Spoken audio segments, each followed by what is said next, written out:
To słona woda, bo to Ocean Atlantycki, konkretnie cieśnina Long Island. Long Island znajduje się tam na horyzoncie, widać ją tak dobrze jak widać Hel z Gdyni w pogodne dni, a dziś jest taki pogodny dzień, wprost wymarzony. Nie mogłam pomyśleć o lepszej pogodzie na rozpoczęcie wędrówki, jaka mi się dzisiaj trafiła. Jest 7 maja 2024 i stoję u progu swojej wielkiej amerykańskiej podróży 2024, którą zaczynam od przejścia szlaku New England Trail. Właśnie on się tutaj zaczyna, w tym miejscu na plaży w Connecticut, w miejscowości Guilford. Malutka miejscowość, do której właśnie dojechałam pociągami po nocnym przylocie na lotnisko w Nowym Jorku. Jestem ledwo żywa, ale bardzo się oczywiście cieszę, że jestem znowu na szlaku. Długo rozmyślałam o tym szlaku i wydaje mi się, że będzie bardzo pięknym rozpoczęciem tej podróży. Zaczynam ją właśnie nad Atlantykiem. Mam zamiar skończyć nad Pacyfikiem po przejściu Pacific Northwest Trail, ale to dopiero latem. Na razie jest wiosna i mam jeszcze 2 szlaki przed sobą, które będą później.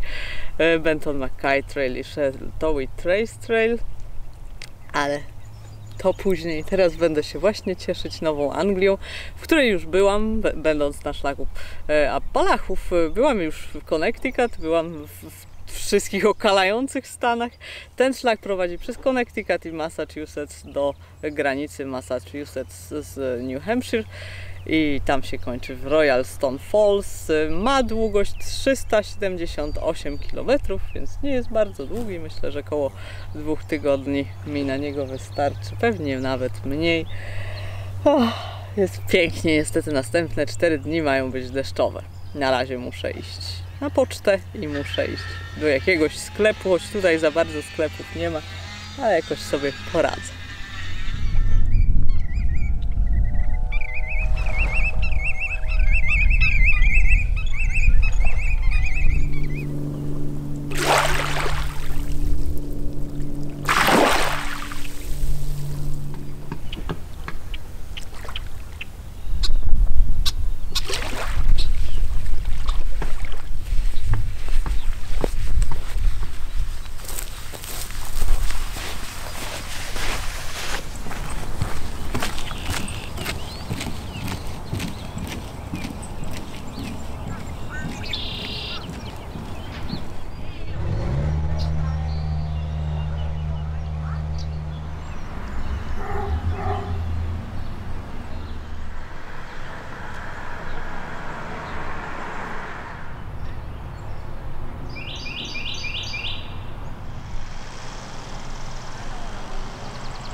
Za mną pierwsza noc na szlaku.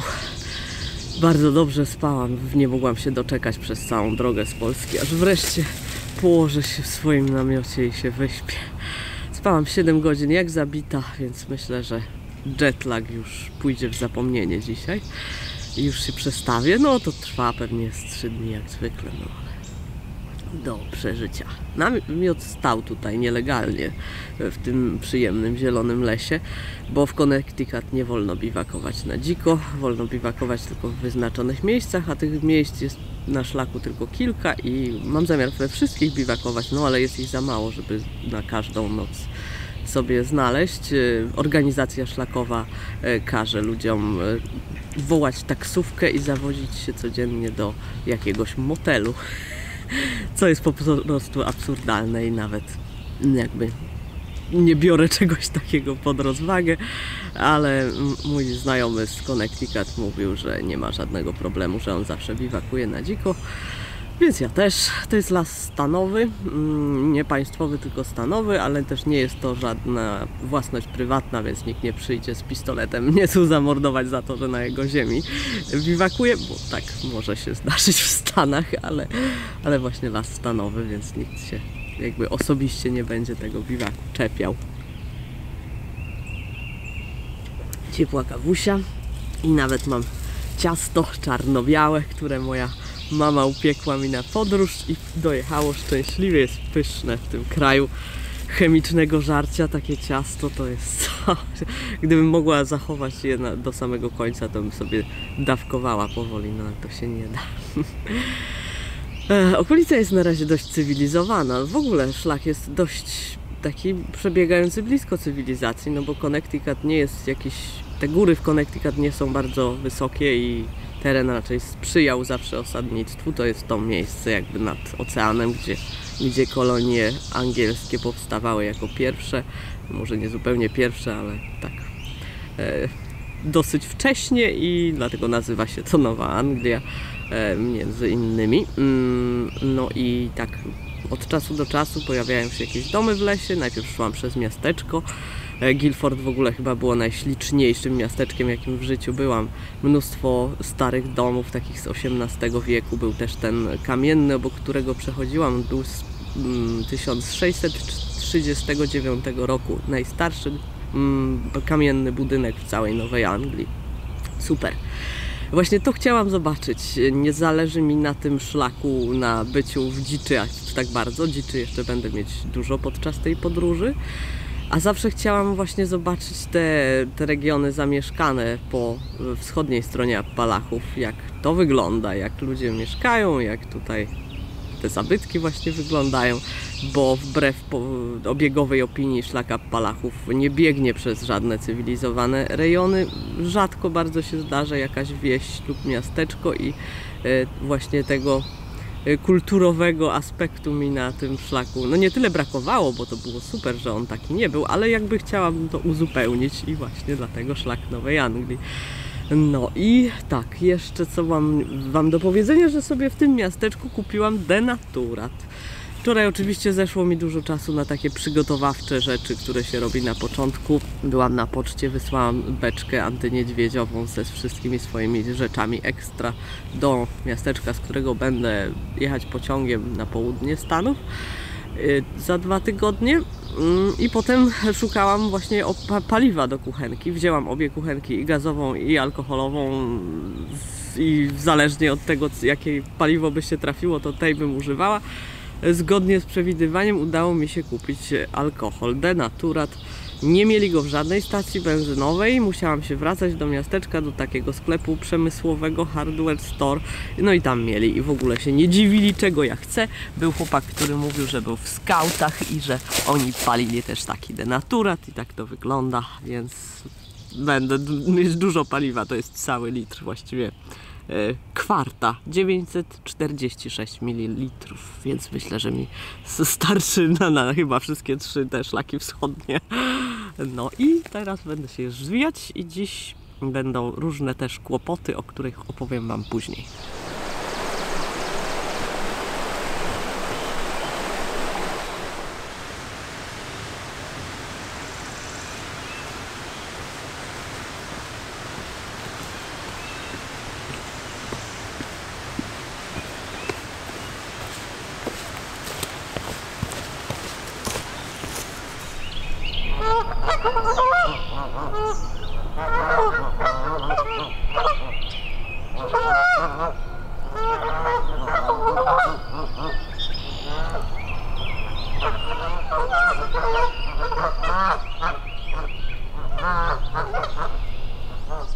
Nie ma aż takiej mgły, jaką widzicie, ale zaparował mi aparat i nie chcę wyschnąć chwilowo. Pierwszy kłopot mam już za sobą, 2 burze i 2 straszne ulewy. Właśnie już przestało padać, już zdjęłam kurtkę i spodnie, ale no jakoś nie jestem super sucha. Mam za sobą pierwszy odcinek szlaku, bo New England Trail składa się z 4 osobnych szlaków, z których został skomponowany. Ten, który przeszłam, Menunkatak, chyba Menunkatuk. Nie wiem, jak to się dokładnie czyta, ponieważ to są nazwy indyjskie z dawnych czasów, które zostały zaadaptowane do ścieżek szlakowych. I ten odcinek mam za sobą. I ciekawostką i takim pewnym problemem na tym szlaku jest to, że te pozostałe szlaki nie są liniowe. Linia przebiega do granicy z New Hampshire, ale jest dodatkowa odnoga i właśnie ta dodatkowa odnoga, o, wiatr wieje, aparat trochę odetchnął, ta dodatkowa odnoga jest tutaj. Większość ludzi nie przechodzi tej odnogi i po prostu idzie dalej na północ tędy, ale ja sobie zrobię tą odnogę, bo chcę mieć zaliczony truchajk i w ogóle szlak mi się podoba i dlaczego nie. On jest też bardzo ładny, więc mam zamiar go zrobić. Ale żeby się dostać na jego koniec, muszę przejechać autostopem do następnego miasta i stamtąd taką mniejszą drogą. Mam nadzieję, że się to uda. Oczywiście organizacja szlakowa poleca taksówki, no ale to odpada.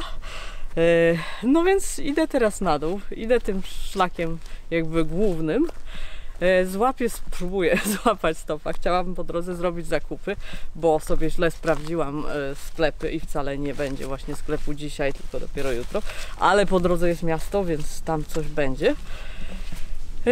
No i chcę zacząć ten szlak, tą odnogę z tamtej strony i jutro dojść jakby do jego końca. Tam jest takie oficjalne miejsce namiotowe i potem sobie już kontynuować znowu stąd. Także w tym miejscu jeszcze będziemy, mam nadzieję. Złapanie stopa zajęło jakieś 3 minuty. Przejechały 4 auta, zatrzymał się bardzo fajny facet, który zawiózł mnie prosto do supermarketu, bo tak jak mówiłam, jakieś takie deficyty żywnościowe mam w plecaku. Powiedział, że to jest najtańszy, zresztą w ogóle bardzo duży sklep. Normalnie na szlaku takie duże sklepy się nie trafiają. Chcę przejechać. No i mam już cały kosz jedzenia. O, nawet nie wiedziałam, jak bardzo się stęskniłam za tym żarciem amerykańskim. Ono jest takie złe, więc nie wiem, za czym tęskniłam. Ale tak naprawdę są to całkiem znośne rzeczy. Z rzeczy, których zjem zaraz, jest banan i jogurt. U nas nie ma kokosowych jogurtów, więc tu mam kokosowy. No i co? No ser, tuńczyk. No i te przeokropne ziemniaki w proszku, po prostu z sentymentu je biorę. Są ohydne i szkodzą mi na żołądek, ale tak naprawdę są pyszne. No i tak, mam pół kilo masła, bo jednak bez masła to nawet na początku jakoś nie jestem w stanie funkcjonować. Chleb, no chleb jest miękki, więc nie jest taki jak u nas, ale u nas ostatnio chleb też jest tak zły, że nie ma za czym tęsknić. Jest napisane, że jest prawdziwy żydowski żytni chleb i to jest stosunkowo najlepsza rzecz, jaką można tutaj kupić. I na koniec jeszcze wam pokażę karteczka dla mamy na Dzień Matki. Będę ją wypisywać w namiocie i jak będę w następnej poczcie, to ją wyślę. Pewnie za 2 tygodnie dojdzie dopiero, ale to tak w sam raz, bo dzisiaj jest 8 maja, więc no jeszcze mam chwilę czasu, nie będzie spóźniona. W ogóle Ameryka jest najlepszym krajem do kupowania kartek, mają naprawdę ładne. No, tak, z tych rzeczy, co mają najlepsze, to właśnie to. Jeszcze nie pokazałam żółtego sera, myślę, że go właśnie wkroję do tych ziemniaków, że to będzie stosunkowo najlepiej. Wszystko strasznie podorożało, parówki są w cenie żółtego sera, no to już lepiej wziąć żółty ser. No i potrzebuję jeszcze jedną butelkę, bo muszę też przelać ten alkohol do mojej drugiej butelki, którą wczoraj dostałam od pana na stacji benzynowej w ogóle w prezencie. No i tu mam jeszcze lody, te słynne lody, z których jest właśnie zamykany słoik, bo potrzebuję czegoś na to masło, więc jak zjem lody, to będę mieć słoik. Masło orzechowe nie dałabym go rady zjeść w jeden dzień, więc padło na lody.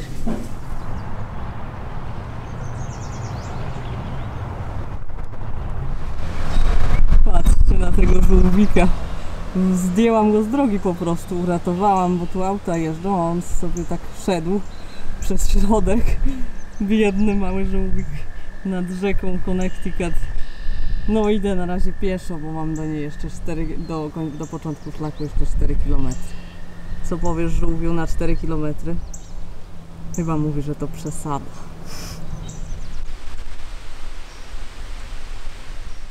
Doszłam sobie na początek szlaku, usiadłam tam nad strumyczkiem, zjadłam całe te pół litra lodów i teraz umyty słoik już się suszy w kieszeni mojego plecaka. Na razie szlak taki troszeczkę chaszczysty, jakieś bagienka, a tutaj mam bardzo ciekawe miejsce po dawnym gospodarstwie, po chacie. W Appalachach jest dużo takich pozostałości osadnictwa. Głębiej w góry bardzo krótko próbowano wchodzić. Większość osadnictwa odbywała się w dolinach rzek, wzdłuż tych dużych rzek, jak właśnie Hudson i Connecticut River i Mohawk i wszystkie Potomac pozostałe. Ale właśnie w XIX wieku próbowano tutaj ciąć lasy w Appalachach i próbowano się osiedlać w takich bardziej niedostępnych miejscach. Potem szybko ludzie z tego zrezygnowali i las odrósł i zostały tylko ruinki właśnie. Chaty były przeważnie drewniane, więc zostały z nich często jedynie kominy. A tutaj jeszcze oprócz komina, nie wiem czy to był komin to na środku, ale oprócz jakby tego, że tu widać, że były schody, jeszcze widać podmurówkę piwnicy, jakby ściany piwnicy. I jeszcze jest jedna fajna rzecz, kawałek dalej, przed chwilą znalazłam. Tam jest też studnia, bardzo blisko tego domku. O, bo tu są bagna wokół i takie stawki. W ogóle jest bardzo podmokło. O, ale lepiej mieć oczywiście wodę ze studni niż z bagna. Więc tutaj ci ludzie mieli studnię i jest woda na dnie, no ale bardzo głęboko. Znaczy nie bardzo, z 2 metry.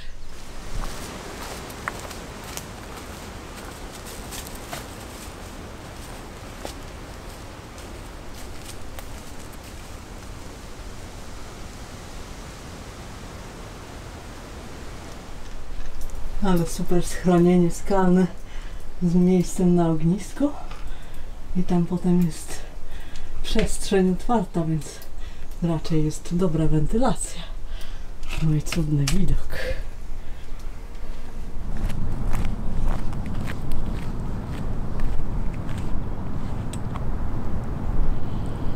Moje wzruszenie zaraz osiągnie zenit. Kochane Appalachy, jak dobrze je znowu widać. W Nowym Jorku, w New Jersey było dużo takich skalistych punktów właśnie widokowych na dalekie pasma i takie sosny właśnie rosły. Jak dobrze być tutaj z powrotem. Tamtym pasmem będę iść na tej głównej, na tym głównym odgałęzieniu szlaku. Tamtym, które jest na horyzoncie, może trochę jest prześwietlone to zdjęcie słońcem. W każdym razie właśnie tam się ciągnie ta główna część.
Ten łagodny początek szlaku to było złudzenie.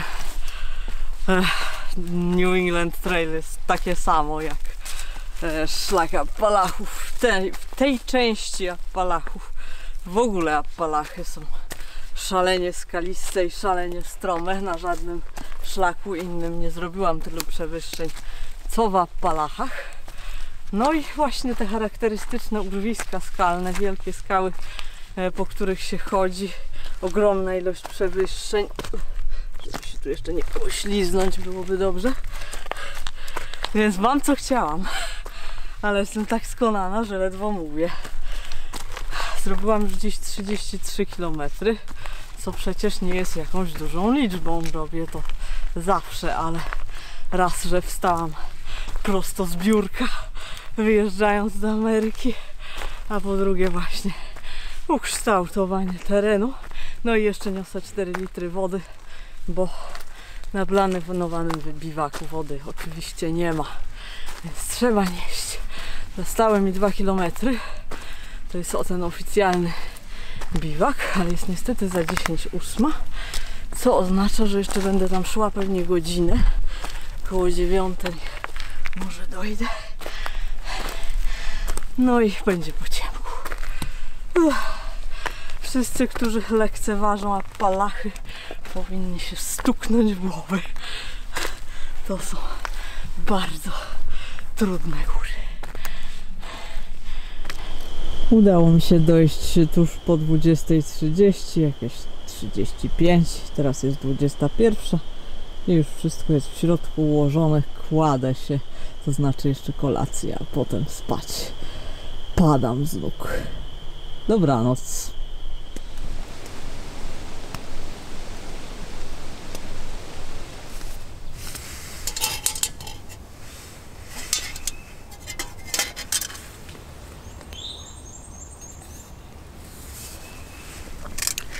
Jak zwykle poranek przy kawie. Dzień dobry. Strasznie lało. Całą noc prawie. Nie wiem, o której zaczęło, ale jeszcze głęboko w nocy usłyszałam przez zatyczki do uszu, że wali o tropik deszcz. I przestał dopiero tak po 7:30 i wtedy zdecydowałam się wypełznąć ze śpiwora, bo tak to nie było za bardzo sensu wstawać. Uznałam, że nie muszę, bo dzisiaj idę do wiaty, takiej, wiem, że ona cieknie, to są takie 2 małe wiatki. No ale może się jakoś tam uda. I tam mam tylko 20 km, więc stwierdziłam, że mogę troszeczkę poleżeć sobie, poczekać aż to przejdzie. No i przeszło. Nawet już przed chwilą słońce wyszło tak nieśmiało. Fajnie by było się trochę podsuszyć, ale pewnie się nie uda. O, znowu wychodzi słoneczko.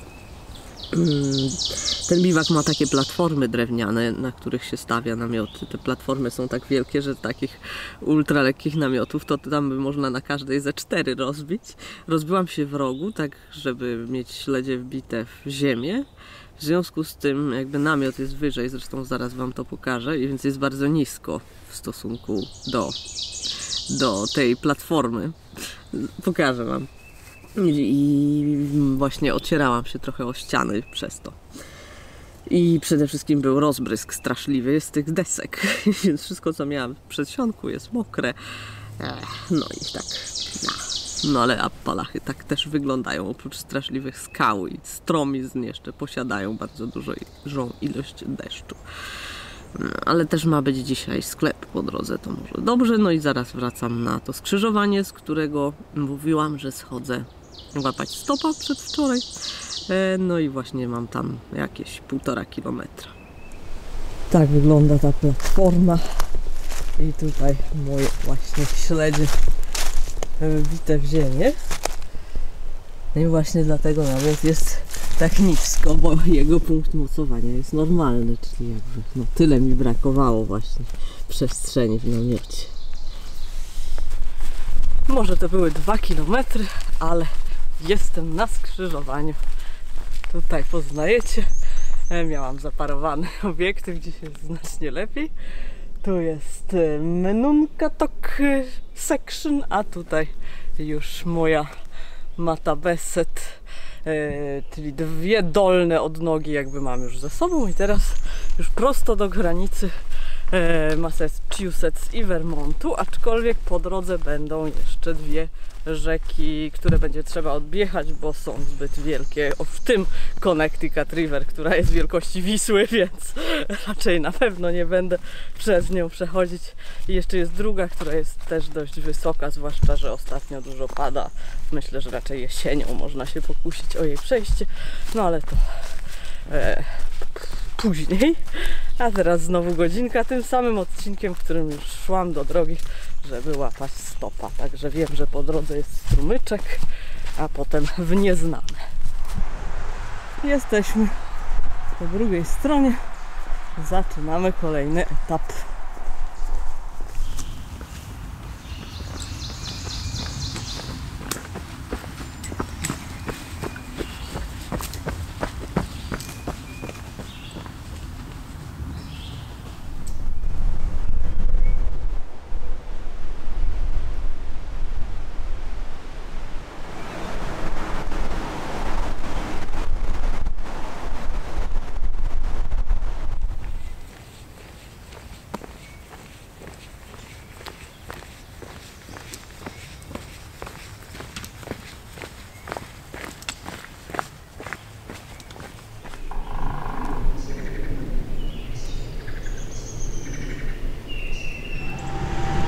I jest sklep. Tutaj muszę się zaopatrzyć na kilka dni, bo dalej po drodze są takie miejsca, gdzie co najwyżej można kupić lody albo może hot doga.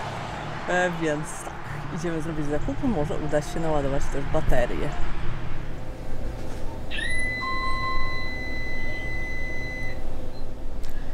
Udało się i zakupy, i ładowanie, także super. Polecam ten sklepik.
Nie wygląda to zbyt dobrze.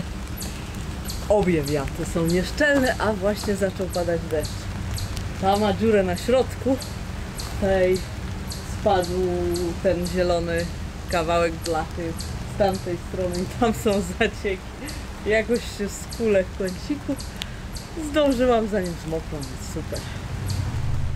Udało mi się chyba trochę to naprawić.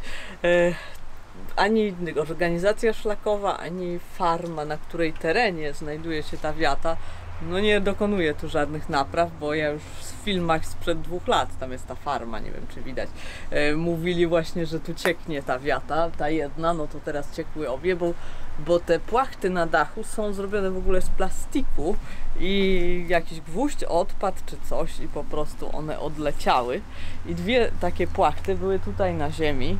Więc wzięłam te płachty i narzuciłam je na dach. Dało mi się najpierw tą z tyłu. Tu jest ta, która się oderwała, no niestety wisi. Ona jeszcze jest na jednym gwoździu i tego mi się nie udało zdjąć, bo tak to bym zdjęła i po prostu ją tam wypchnęła z powrotem. Ale te pozostałe 2 były krótsze niż długość dachu, ale po nałożeniu jedna na drugą, co mi się udało, jak stałam na podłodze tamtej wiaty, to się to udało zrobić i wygląda na to, że może zobaczycie, czy to tak działa, jak ja myślę, że tamta jedna płachta jest na tej drugiej, więc woda powinna spływać właśnie na tą dolną płachtę i nie powinno mi tutaj lać. Że nikt tego nie zrobił. Ludzie tu bywają, jest księga gości i dwie osoby w tym tygodniu były tak na odpoczynek i 1 maja, czyli nieco ponad tydzień temu, ktoś szedł szlakiem New England Trail na południe, więc, ale też chyba tu spali, nie wiem, dwie osoby. Amerykanie po prostu, to jest różnica kulturowa. Jak Amerykanie widzą coś zepsutego, to stwierdzają, że ojej, no zepsute i nigdy tego nie naprawiają, bo uważają, że to jest jakby jest to czyjaś własność, nie ich, więc obowiązkiem tego kogoś albo przywilejem tego kogoś jest sprawować nad tym czymś pieczę, więc jeżeli jest wiata, która jest w złym stanie, to nawet jak da się ją naprawić, to jej nie naprawiają, bo to nie jest ich rzecz. No a Polacy, w ogóle chyba Europejczycy, ale no, Polak potrafi, jak coś jest zepsute, to trzeba naprawić. Na pewno się jakoś da, tylko trzeba to wymyślić. No, więc jest, mam nadzieję, chociaż troszeczkę naprawione. Jak powieje jakiś wiatr, to znowu spadnie, więc no, źle to jest zrobione. No ale dobrze, że cokolwiek jest, prawda? No, to teraz mogę się już rozgościć.